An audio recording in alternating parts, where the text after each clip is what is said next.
Catalytic converters reduce harmful emissions from your car. But how do you know when yours is going bad?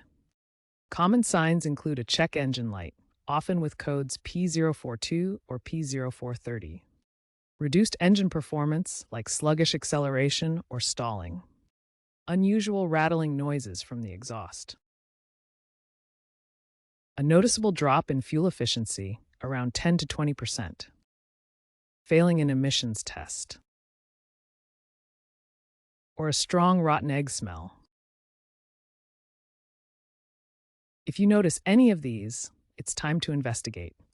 Start diagnosis by using an OBD2 scanner to check for error codes like P0420 indicating catalyst efficiency issues.